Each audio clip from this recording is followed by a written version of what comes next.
guys, my name is Marina Luna. This is my 2019 capstone. The title of it is When Every Child Wins, Everyone Loses, How Giving Kids Participation Medals and Awards is Robbing Them of the Vital Lesson of Losing. So I'm going to take you back a little bit to when this topic became something that I actually kind of cared about and wanted to learn more about. So it was actually in this car right here, and I was driving my younger brother from a track meet. To give you some background, my brother is an amazing track runner. He does it every day. It's his love, his passion, whatever. However, this particular meet, he had not been to practice in about 2 weeks. He was doing an after-school program. He had been taking a little break from track, wasn't really motivated to do anything. However, his coach said he still had to show up for the meet, right? So there I am, 6 a.m., driving him to the meet, and then we are driving home. When he declares, "I won a trophy." My 12-year-old brother said this. And I was like, "Okay, Kai, what did you do to earn one?" He replied with nothing. "I participated, I showed up, I was there, I won a trophy." "That's not how it works," I told him. "Trophies signify an achievement of some kind. You won a soccer championship, you made the best project in the science fair, you were the last kid standing in the spelling bee. Something monumental is why you should get a trophy." Okay, it might not have been exactly like that, but it was something pretty close to that, right? He rolled his eyes at me. Like 12-year-old boys do oh so well. He rolled his eyes at me. And he responded with silence. And there went my big sister teaching moment, just out the window, right? However, that quiet time gave me pause to think about the downside of our culture of awards and rewards. It starts in childhood, but can be just as important as we transition into adulthood. Despite his young age, my brother has already earned as many participation medals as he has won medals. He was given one at the end of each soccer season he completed, each track meet he attended, and there was one for every 800 he ran and won, but there was always a participation medal, never a first place medal. I don't have a problem with any of these medals that he has won. I still have those I earned years ago from swim meets and soccer games, even if I might have lost 11-0, though I don't display them anymore.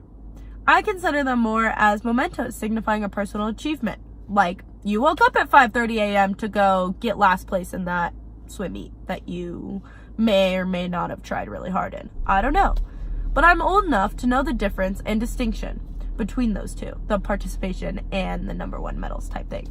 But I fear my brother, like other children his age, see all tokens of participation and those he has won and received in the same category. I worry kids see all medals, ribbons, and trophies as a sign that they're winners, even if they receive them simply for participating in an event. This sends the message that everyone is a winner just for showing up. Throughout my capstone, I began to look deeper into our society's latest craze of wanting to shield our kids from the realities of life. That is, that there are winners and losers in the world. We're doing a grave disservice to our children. We're not only delaying the inevitable lessons that they will learn eventually, that they can't win at everything, in order to supposedly spare their feelings or cushion the blow that comes with defeat. By taking this approach, we are in fact teaching our kids that the world is their oyster and anything and everything that they desire to have and to want is for their disposal. 65% of Americans say millennials are entitled, and 58% of millennials agree with that statement. I can't help but wonder if this is due to them being the participation trophy generation. Also, the latest Reason Root poll finds that when it comes to kids and their trophies, 57% of Americans think only the winning players should receive them. Now, there is another study that came out by Reason Root poll that showed the age differences and how different ages view who should get participation trophies. And this is one of the studies that I found super interesting, because what it showed is that young adults, ages 18 to 24, 51% believe that all kids should get trophies. Now, that is right around the age that I'm at and right around the age that some millennials are at. The millennial age is 25 to 34 roughly, and they said only 40% believed that they should receive participation trophies. But what I found most interesting from this study was that when you get to the older generations, so senior citizens like 50s, early 60s, 70s, only 20% of them believed that participation trophies should be allowed in events, that competition events. Now, I do believe that has something to be said, because I always listen to what my elders believe, but there was a lot less of that when they were our age. Through all that research I did on how generations view participation trophies and winning and losing, the biggest thing and the biggest conclusion that I came up to is that losing can be incredibly motivational. When a child loses at something, it can be tough on them in several levels, and sometimes hard for the parent, or in my case, older sibling, to watch. But we need to embrace losing, because it is a vital life lesson for so many reasons. It teaches kids that there are levels of achievement. If a child wants to do something truly great, cross the finish line, win the grand prize at the debate tournament, rack up the most points in the season, they will have to drive themselves to be faster, smarter, and or stronger than their competition. Though they are challenging other contestants, they are really learning to push their boundaries as far as possible. It was only in high school when I finally understood how losing can help me achieve my goals. When I got defeated in a swim meet or a soccer game, I trained harder. When I failed a test, I studied even more. When I got turned down for jobs, I kept looking. It wasn't 100%, it 100% sucked, let me tell you.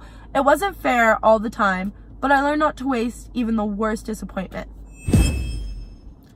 When they are defeated, kids from the very beginning of any competitive event they're in need to learn how to be gracious. There's something to be learned from every loss, something you may not have learned if you hadn't been beat.